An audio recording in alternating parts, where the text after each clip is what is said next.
You're listening to the Money Mike Syndicated Radio Podcast. How we doing? How we doing? Indiana Fever, Aliyah Boston, Caitlin Clark, love and basketball, connection, affection, and protection. That's Aliyah Boston, and I want to dig down deep in that.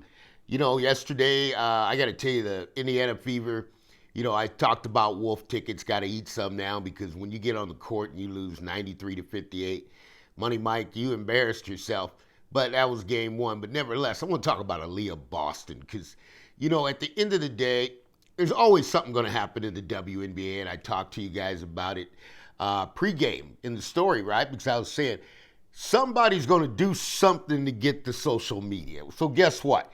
It was Caitlin's turn, and Caitlin said, look, it was very interesting, and the way Caitlin did it, it was so interesting because here's why.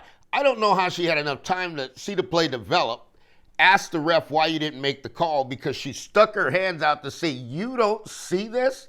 Looks at the ref, and then when the ref didn't do anything, went back and fouled Angel Reese, hacked Angel Reese, really. But don't get it confused now. Money Mike don't want you to get it confused. I want you to understand. Angel Reese whacked Caitlin across the head last year, right? So those things are going to happen in a game. And, now as far as the kiki and the body slam, that's a little bit different. This happened in the play, but Angel Reese was shocked. And I told everybody, I said, here's the deal. The gloves are going to come off on Caitlin at some point. But as long as Caitlin has Aliyah Boston, love and basketball, back-to-back number one picks, back-to-back in every game, they fight tooth and nail, and they drop hammers, right? So when I looked at that play, and folks, I looked at that play 100 times, ran a piece on it, and here's what I saw. I saw the Indiana Fever players freeze. It was like a freeze frame in that slow-mo. Then afterwards, the only player who did not freeze was Aliyah Boston. Aliyah Boston immediately came like a torpedo, cut off Angel Reese pass, and Caitlin, get out of here. I'll take care of this business. That's called an enforcer. I know you brought in some, but you got one here that may be the main one. Because with Aliyah Boston, here's what Boston is saying. None of y'all gonna touch Caitlin. None of y'all gonna touch Caitlin. Now, here's what I love about Boston, because Boston is just, you hear her language of speaking is so proper, right? It's like she's going into politics. Senator Boston. But between that 94 feet on the court, Boston turns into a ghetto pack dog. Gave Camilla Cardoso the business, right? Gave her the business. Then I saw Boston, last year Boston came in a little heavy. This year she's slim and she's playing perimeter defense and she's really reading it really well. Now with Caitlin and the Indiana Fever, folks, I'll tell you something.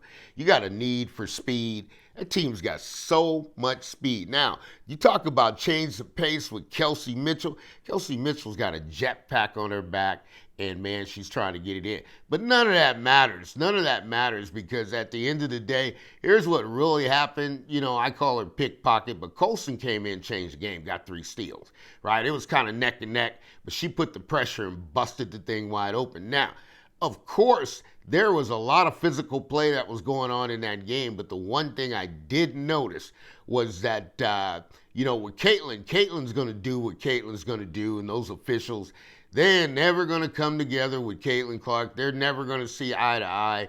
And yesterday, I'm gonna say this, Indiana won the game hands down. However, folks, can we ever get a game where one time Howard just did a blatant offensive foul to lay a ball? It was going both ways. And when Angel Reese, boom, gave a check back into Howard's back, how can the official miss that? And that is what sets the fire off in the WNBA. Because if the officials, you're not going to call it, then we're going to take the game in our own hands. And at the end of the day, what I said, Indiana Fever may lead the WNBA in technicals, right? So who cares? Who cares, right? They may lead the WNBA in flagrant fouls, but who cares? Who cares, right? Well, somebody's going to care because now I got to walk across the street and I got to do Chicago and I got to back this up to what really happened in that game. So when you win, you get all the positivity from me. You're always going to get positivity. It'll just be at a different nature. But when you lose, then I got to break down why you lost. And I know why the Chicago Sky lost.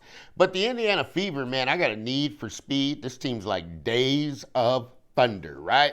I mean, this running the tires off. And then with Stephanie White, I mean, she's coming in with her own swag and this and that. And at the end of the day, one thing I always do, I'm going to be objective. Okay, Money Mike picked the Chicago Sky. Chicago Sky was hanging for a minute, but then all of a sudden a tornado hit. And then the Indiana Fever, this is when you break somebody's will, they made them quit. The Chicago Sky are women of professional basketball players. You should not quit in a professional game. Getting 58 points in a game is quitting. But that's what the Indiana Fever are going to do. I'm talking about Aliyah Boston, right? You're coming out of Don Staley, South Carolina. Don, you get the bigs right. I'm going to give you some credit. But Boston has got footwork. Boston has got left-right angle. Boston's going ambidextrous spin moves. Boston did really, Camilla Cardoso, I got to let you know, Boston treated you like a spinning top, right? And you got no Sophie Cunningham, but who steps in? Boston. Who steps in for Clark game 1, first game of the year, number 1 pick, Caitlin Clark last year? Who put an arm around her?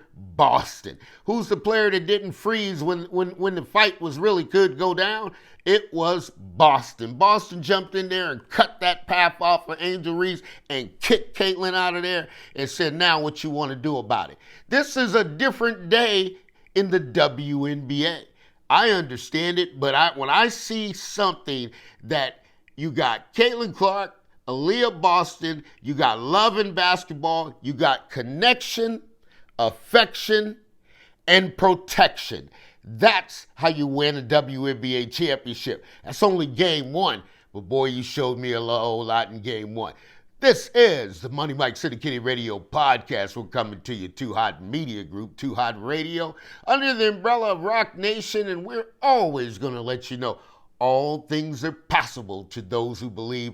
But here's what I believe, and I got to tell you, Aliyah Boston is the protector, the enforcer, and the ball player that gets it done. We'll see you soon.